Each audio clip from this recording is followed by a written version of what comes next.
Magandang araw sa inyong lahat. Panibagong araw, panibagong pagkakataon na naman syempre ang binigay ng Diyos sa atin. Kaya may panibagong misyon na naman tayo. Kaya tara na at samahan niyo ako. Nandito tayo ngayon sa Barangay Balogo District ng Sorsogon sa tapat ng gasolinahan. Syempre may panibagong misyon na naman tayo. Papaayos natin ang ating tricycle. Masyadong marami na kasing sira. Sira na ang knuckle bearing at ang bearing sa side wheel. Tapos pinaayos ko na rin yung ilaw kasi pundido na yung ilaw natin. Saka yung busina. Isang taon na kasi yung busina. Simula nung binili namin yung motor, hindi na namin napalitan. Kaya nga yung busina na ilalagay natin sa ating motor. Inaayos na nga ng ating mekaniko ang rayo. Nakalimutan ko nga palang sabihin sa inyo, pati pala yung rayo natin ay sira. May putol siya na dalawa. Ang ating mekaniko nga ay medyo nahihirapan talagang ayusin yan at ikabit-kabit sa gitna. Kaya nga nagpatulong siya sa isa niyang kasama. Talagang tinawag niya pa kahit may ginagawa pa. Sabi niya, "Tol, tulungan mo ako dito. Hindi ko alam kung paano to." Ako na nga sana dapat ang tatayo. Kaso di rin ako marunong eh. Anong gagawin ko doon? Dito muna tayo sa isang mekaniko. Yung knuckle bearing ang inaayos niya dyan at pinapahiran niya ng grasa. Naikabit niya na dyan yung knuckle bearing. Yung tinanggal niya kasi kanina, basag na daw yun.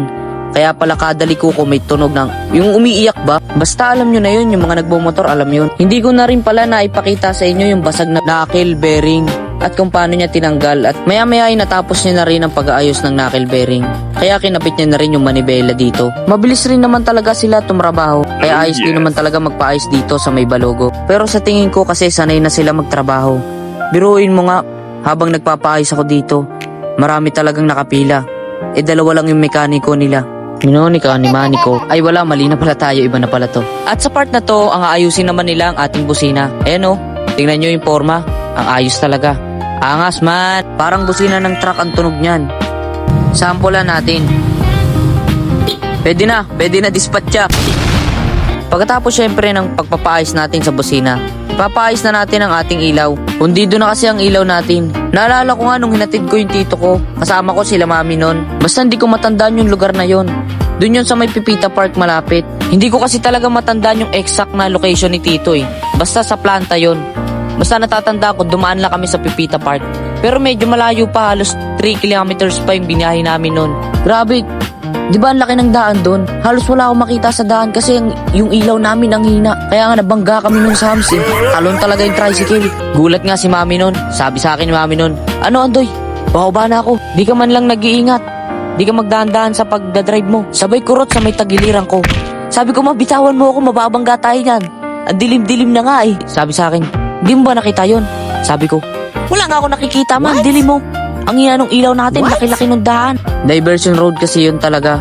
Bihira dumaan dun yung mga motor at tricycle. Ang laking highway talaga nun. Halos yung mga dumadaan dun, yung mga malalaking truck at mga bus. Ako nga lang napag-iiwanan dun. Wala na, nalibang na naman tayo sa pagkukwento. Nawala na naman ang focus natin sa ating pagkukontent. Pero okay lang yun syempre, at least may naikwento ako sa inyo. Kaya tara na at bumalik na tayo sa ating content. At dito nga pala ay nilagyan na ng tape kasi nga ay tapos na siya maghinang at nilusot niya na rin ang ating gulong sa may goma. Siyempre ilalagay niya na yan sa ating side wheel. Buti nga natapos na kagad kahit nalibang na ako sa pagkukwento ko sa inyo. Pero sa totoo lang ang dami na talagang nakapila dyan na magpapagawa sa kanila. Buti na nga lang ay pagpunta ko dito kanina, ako lang ang mag-isa. Kumbaga after lunch kasi ako pumunta, 1 PM. Kasi nakutuwang ko talaga kung umaga daw ako pumunta, sabi sa akin ng mekaniko. Baka daw, ilang oras ako nakapag-intay bago nila maayos ang tricycle ko. 2 lang daw kasi silang mekaniko na pumasok. Pero kung tutusin daw talaga ay 5 sila. Maraming salamat sa ating mekaniko. Ngayon nga ay natapos na ang ating side wheel. Pero tinignan at sinigurado niya pa talaga kung tapos na ba. Sisikipan niya na daw ng todo, yung talagang hindi na mag-iwalay katulad niya. Tinesting niya na nga rin yung takbo ng ating tricycle kung talagang maayos na ang ating side wheel. Hindi ko na nabidyoan kanina yung pag-alis niya kanina. Ang nabidyoan ko lang yung pagpabalik niya. At yun nga ay tapos na ang pagpapaayos natin ng ating tricycle. Maraming salamat sa inyo. Sabi niya nga dyan ay okay na.